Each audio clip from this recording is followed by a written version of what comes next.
Now, 9 pounds seems a little bit heavy for a laptop. Let's cut that almost in half with a gaming machine from Alienware. Dell bought Alienware a couple of years ago, but they've kept the brand alive as a high-end gaming system. Radford Castro, our engineering director, has their 14-inch laptop. Not exactly an Ultrabook. No, definitely not an Ultrabook. This is a full-fledged gaming laptop.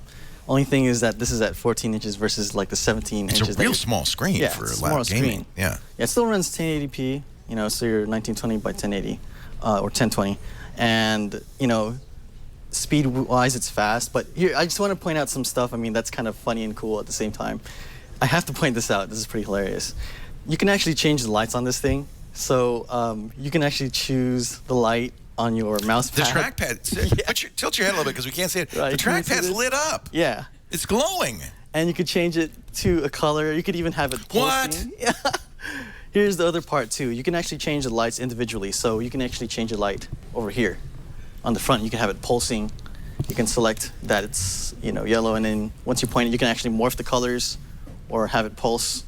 And so I could select something like yellow. That's just silly. It's ridiculous. But I guess if you take it to a LAN party and you did spend a little extra, because the Alienwares aren't cheap, you got to have something to show for it. Yeah.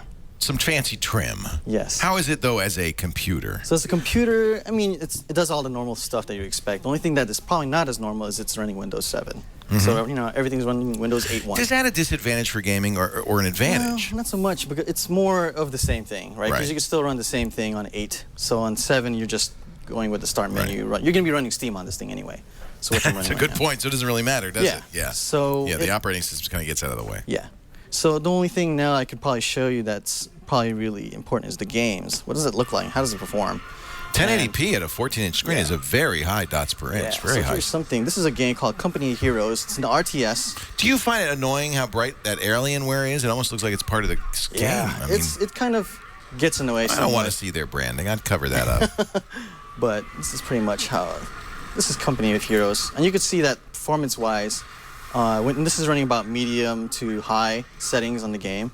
Playing this game is 60 frames per second, so you can see that it's not really all that, you know, crazy in the hardware. Now you could probably run some first-person shooters like Battlefield 4 and all that stuff, but here's the score that we got running 3D Mark, which is probably the most important thing you want to know. So this right here ran about a 5947. So this is just a little bit higher than your typical gaming laptop. That's the orange bar Yeah, this is the there? orange bar here. So it's about 19% better in most gaming laptops that are out there running 3D Mark.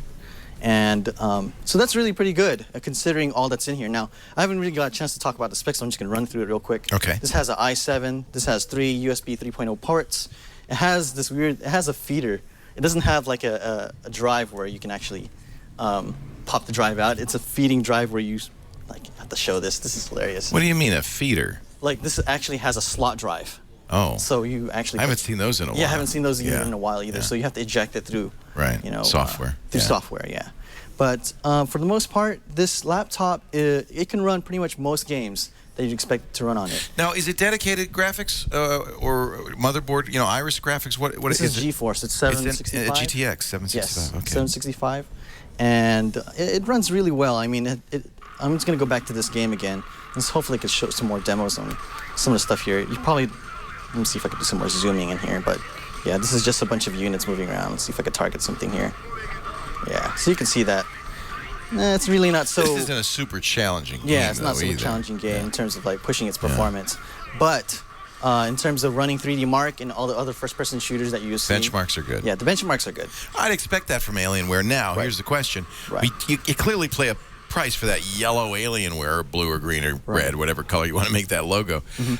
Because of the name, how much more is this? Well, how much is this laptop? So we have the price range starts at $1099 and ends up at $1599. That's not bad. As configured is $1099? No, this one right here, this particular configuration, this one's $1599. So this is the highest end one. Okay. This comes with 16 gigs of RAM. It has an SSD paired with a regular hard drive with 1 terabyte total. So you're looking at 256 gigabytes of SSD. And then 1 terabyte, 750. Is it a hybrid drive, or is it... No, it's actually 2 drives in here. It is 2 separate drives? Yeah. So that sounds pretty good. Let's get the pros and cons on the Alienware 14-inch gaming laptop. It has ludicrous speed. It's really fast. The lights are customizable, and it has tons of ports and amenities. On the con side, you're looking at a 14-inch screen, which you're typically seeing on 17 inches for gaming laptops. And it has a weird Blu-ray, feeder slot thing, and then the weight, obviously. Right. But other than that, it's a very solid laptop. And in the end, I would give this, just based on its price alone and the amenities that it provides, I'd give it a buy. A buy on the Alienware from Radford Castro, our Director of Engineering. Thank you, Radford. Thank you.